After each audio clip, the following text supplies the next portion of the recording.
Mesdames et messieurs, bonjour, bienvenue à toutes et à tous sur l'heure de la révélation. Le titre du message du jour est intitulé La bénédiction des pères, troisième partie. Alors, dans les messages précédents, nous avions décrit un peu ce que c'est que la bénédiction des pères, l'importance de la bénédiction des pères et ce qu'un père signifiait. Et nous avions terminé en disant que les pères, en fait, méritent l'honneur. L'on ne respecte pas les pères, mais l'on rend plutôt honneur aux pères. Et nous avions également vu les différentes sortes de pères que nous avons. Première sorte de père, c'est que nous avons notre Père céleste, qui est Dieu, notre Père dans les cieux. Deuxièmement, nous avons notre Père terrestre, qui peut être notre Père biologique, notre Père adoptif ou encore notre beau-père. Et ensuite, nous avons les pères spirituels. Nous avions retenu également qu'un père est la racine de la maison. Un père est celui qui libère la vie. Un père est la fondation d'une maison. Un père, c'est la fondation d'une vie. Le père est non seulement un géniteur, mais également celui qui prend soin de sa progéniture. Un père, c'est celui qui protège. Un père, c'est celui qui veille sur. Un père, c'est celui qui pourvoit à la maison. Un père, c'est un conseiller. Un père, c'est un coach. Un père est un exemple à suivre. Un père est un modèle à recopier ou à reproduire. Un père est un conseiller. Alors aujourd'hui, nous allons voir quelques dérivés qui sortent du mot père. Un père, premièrement, doit être un ami. Il doit être un ami pour ses enfants. Il doit être un ami pour son épouse. Ne soyez pas simplement un père, ne soyez pas simplement l'homme de la maison, mais soyez un ami, quelqu'un qui soit à l'écoute de vos enfants, à l'écoute de votre épouse. Ne vous transformez surtout pas en gourou de la maison. N'imposez pas une image de frayeur à vos enfants et à votre épouse. Faites attention à ce que quand vos enfants vous voient, qu'ils ne se mettent pas à courir, qu'ils ne se mettent pas à se cacher. Faites attention à ce que vos enfants ne vous cachent pas des choses. Rendez l'atmosphère libre de sorte que vos enfants soient libres de s'approcher de vous, de sorte que vos enfants soient libres de communiquer avec vous, de sorte que vos enfants soient libres de venir vers vous et de vous parler. Accordez-leur du temps. Parce que si vous ne le faites pas, vous risquez de rater des moments importants de leur vie. Si vous ne le faites pas, vous risquez de rater beaucoup de choses de leur vie. Donc, apprenez alors à développer une amitié avec vos enfants, avec votre épouse. Soyez cet homme, soyez cette personne vers qui ces enfants peuvent courir à tout moment de la journée ou de la nuit et parler. Soyez ouverts avec vos enfants de sorte que vos enfants soient libres et qu'ils soient ouverts envers vous également. Soyez cette personne qui reçoit toutes sortes de conversations.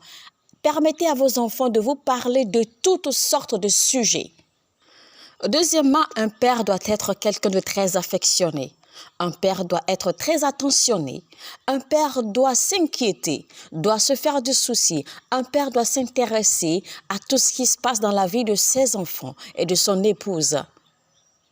Faites attention à l'atmosphère autour de vos enfants. Faites attention à leurs états d'âme. Faites attention à leurs émotions, à leurs sentiments.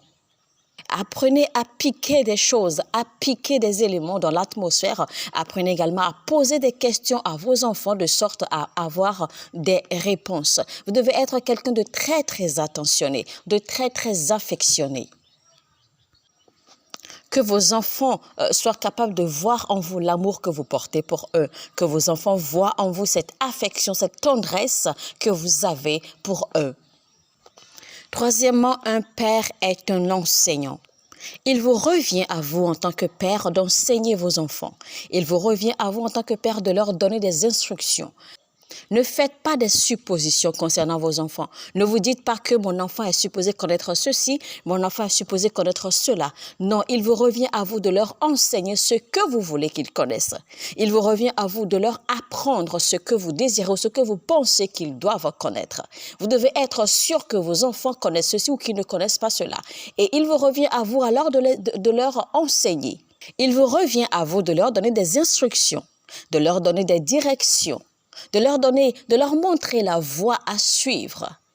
Il vous revient à vous de leur dire quoi faire, quand le faire, comment le faire et quoi ne pas faire. Ne vivez pas dans un esprit de supposition. Numéro 4, un père doit être jovial. Vous devez être toujours joyeux avec vos enfants, peu importe ce que vous traversez, peu importe vos situations, même si les choses ne vont pas bien, vous n'avez pas à présenter une humeur désagréable devant vos enfants. Vous devez être tout le temps jovial.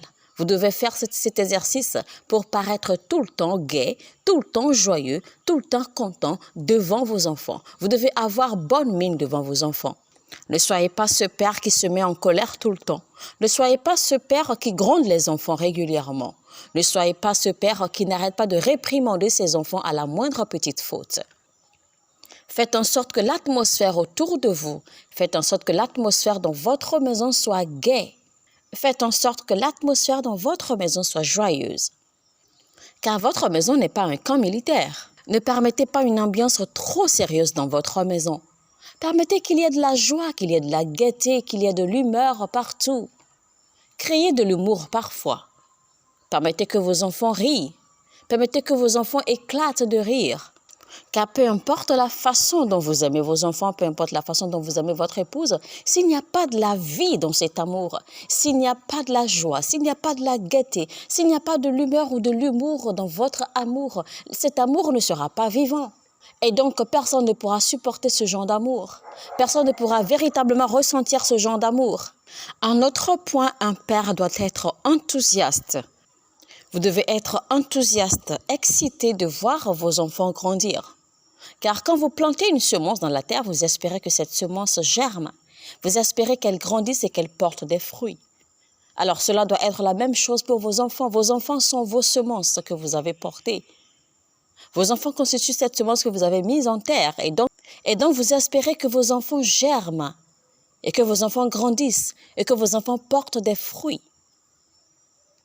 Alors vous devez être enthousiaste, énergétique, excité de voir la façon dont vos enfants grandissent et de les aider également à grandir proprement. Vous devez apprendre à les encourager régulièrement. Vous devez apprendre à leur communiquer de l'énergie positive. Ne permettez pas que vos enfants voient vos points faibles. Ne permettez pas que vos enfants vous voient faibles non plus. Ne soyez pas faibles devant vos enfants. Ne démontrez pas une attitude de faiblesse, une attitude de nonchalance, une attitude de tiédeur, une attitude de froideur. Vous devez être enthousiaste en tout temps. Un autre élément encore, un père est un modèle. Un père est un modèle à reproduire. Vous devez comprendre que vous êtes le premier enseignant, le premier communicateur, le premier modèle de vos enfants. La plus grande attaque contre l'humanité, c'est quand le diable tourne le cœur des enfants contre leur père. Et c'est pour cela que vous verrez dans Malachie 4, verset 5. « Voici, je vous enverrai Élie, le prophète, avant que le jour de l'Éternel arrive, ce jour grand et redoutable. Il ramènera le cœur des pères à leurs enfants et le cœur des enfants à leurs pères, de peur que je ne vienne frapper le pays d'interdit. » Il y a beaucoup qui écoutent ce message actuellement. Je sais que l'ennemi a tourné votre cœur contre votre père. Et votre père ne veut pas vous voir, comme s'il n'est pas celui qui vous a donné naissance. Quand vous remarquez une atmosphère pareille, sachez qu'il y a une malédiction. Il y a beaucoup d'entre vous également qui m'écoutez. L'ennemi a tourné le cœur de vos enfants contre vous. Vos enfants ne décrochent pas vos appels. Vos enfants ne veulent pas vous voir. Ils ne veulent rien savoir de vous. Sachez que c'est une attaque venant de l'ennemi. Mais je viens vous dire aujourd'hui que peu importe ce que l'ennemi a fait contre vous, peu importe que l'ennemi ait tourné le cœur de vos enfants contre vous, ou que l'ennemi ait réussi à tourner votre cœur contre vos enfants, je viens déclarer de l'harmonie. Je vois de l'amour. Je vois un rassemblement. Je vois de l'amour et de la joie revenir dans votre famille, revenir dans votre maison, revenir dans votre vie. Vous commencez à jouir de vos enfants. Vos enfants commencent à jouir de vous également. Criez Amen au nom de Jésus. En tant que père, retenez que tout ce que vous faites demeure après votre départ. La Bible dit dans Lamentations 5, verset 7, « Nos pères ont péché, ils ne sont plus, et c'est nous qui portons la peine de leurs iniquités. Un bon père doit laisser un héritage à ses enfants et à ses petits-enfants. Un homme mourut dans 2 Rois chapitre 4 et a utilisé ses enfants comme collatéral. Il a utilisé ses enfants comme dégâts collatéraux. Il n'a laissé aucun héritage. Vous devez faire attention aux choses que vous laissez derrière. C'est ainsi que malheureusement, il y a des pères qui laissent des dettes en arrière après leur départ. Ils laissent des dettes sur le dos des enfants.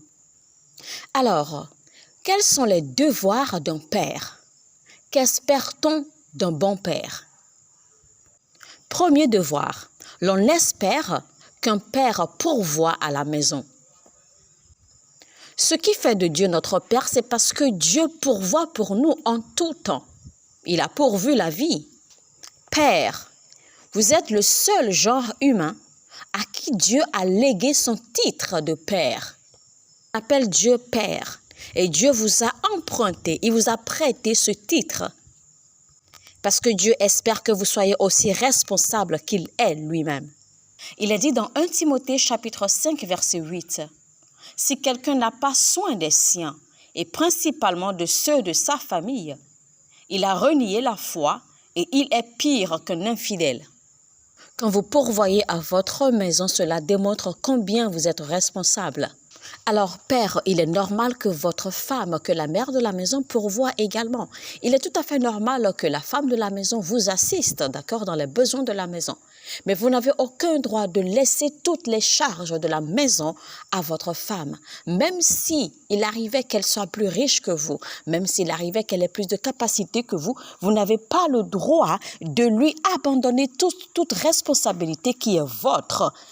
Vous n'avez pas le droit de lui laisser toute la charge de la maison, toute la charge des enfants, toute la charge de votre vie et de sa vie. Il n'est pas normal car en tant qu'homme, vous devez prendre vos responsabilités. Elle peut vous assister. Vous pouvez partager les tâches, vous pouvez partager les responsabilités. Oui, c'est encore faisable. Mais ne lui abandonnez pas tout le poids de la famille sur le cou. Car en tant que père, il est normalement de votre responsabilité de pourvoir à la maison, de pourvoir aux besoins des enfants. Permettez que votre femme joue le rôle complémentaire. Et c'est pour cela qu'en tant qu'homme, vous devez tout faire pour avoir un travail. Vous devez tout faire pour avoir une source de revenus. Alors voici, je fais cette déclaration sur tous les hommes qui n'ont pas de boulot et qui n'ont pas de source de revenus maintenant. Si vous êtes homme et que vous n'avez rien à faire, que vous ne travaillez pas, vous n'avez pas de boulot, vous n'avez pas d'affaires, vous n'avez pas de business, vous n'avez pas de source de revenus, je viens déclarer sur votre vie maintenant, je vois des portes qui s'ouvrent sur vous. Je vois des portes d'emploi, je vois des opportunités qui s'ouvrent sur vous. Dans le nom puissant de Jésus-Christ, Amen. C'est seulement le mâle à la maison qui pourvoit que l'on peut appeler père. Deuxième devoir d'un père, il vous revient à vous de donner des instructions et de donner des directions. Il vous revient à vous, en tant que devoir, de donner, de montrer le chemin, de montrer la voie. Car si vous abandonnez vos enfants à eux-mêmes, eh bien vous risquez de les perdre. Il vous revient en tant que père d'orienter vos enfants, de diriger vos enfants, de les conduire dans le bon chemin, de les conduire dans la droiture, de leur montrer quoi faire et quoi ne pas faire. Pour voir la direction et les instructions à vos enfants, c'est un acte délibéré, c'est un acte consciencieux. Car les enfants ne sont pas supposés savoir tout ce qu'ils doivent faire. C'est pour cela que malheureusement, vous verrez aujourd'hui qu'il y a beaucoup d'enfants qui sont abandonnés, il y a beaucoup d'enfants qui sont laissés à eux-mêmes. Et voici un conseil très important que je vous donne, même si Dieu vous a richement béni. C'est-à-dire que même si vous avez de l'argent, si vous êtes riche, que si vous avez tout ce qu'il faut dans la vie, ne permettez pas que vos enfants se sentent trop à l'aise. Ne leur donnez pas cette image que la vie est très belle ou que la vie est très facile ou que la vie est très simple parce que vous pensez que vous avez tout ce qu'il faut aujourd'hui, parce que vous pensez que vous avez tout ce qu'il faut pour subvenir à chacun de leurs besoins et qu'ils ne manqueront d'absolument rien. Vous devez alors leur faire comprendre ou leur faire voir que la vie est facile. Non, ce serait une grave erreur. Car si vous commettez cette erreur, vos enfants risqueraient de grandir et ne pas être responsables. Vos enfants risqueraient de grandir sans responsabilité, sans avoir une mentalité de prendre des responsabilités, sans savoir comment gérer les choses, sans savoir comment gérer la vie, sans savoir comment fonctionne la vie. Troisième rôle, il revient au père de montrer la voie de Dieu aux enfants. Il vous revient à vous d'éduquer vos enfants sur comment développer une relation personnelle avec Dieu, comment développer une intimité avec Dieu. Il est de votre rôle de guider vos enfants, de les orienter, de les enseigner les voies du Seigneur. Que vos enfants voient en vous l'amour que vous avez pour Dieu, que vos enfants voient en vous votre détermination, votre dévouement, votre engagement avec les choses de Dieu. Permettez que vos enfants voient en vous que dans votre vie et pour vous que Dieu passe avant toute chose. Car tout acte que vous posez, tout ce que vous faites, vos enfants vous observent. Et vous devez savoir également que les enfants apprennent facilement de ce qu'ils voient. Donc faites attention à ce que vous faites. Faites attention au style de vie que vous avez. Faites attention aux actes que vous posez, de sorte à ne pas corrompre vos enfants de façon négative. Apprenez donc à vos enfants à cultiver une relation avec Dieu.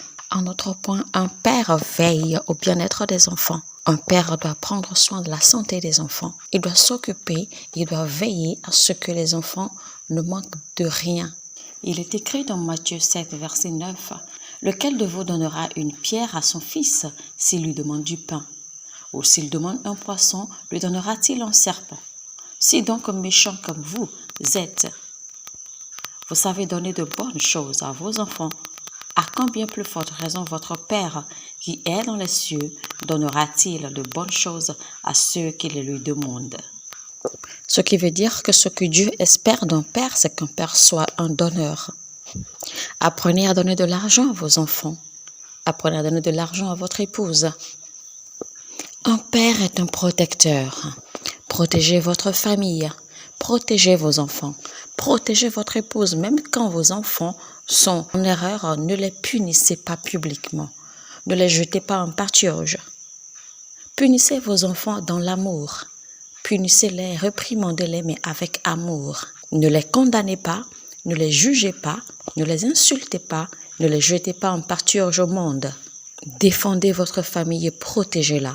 Protégez votre épouse, protégez vos enfants spirituellement dans la prière et protégez-les, défendez-les physiquement également contre les assauts de votre famille, les assauts de la belle famille ou les assauts du monde.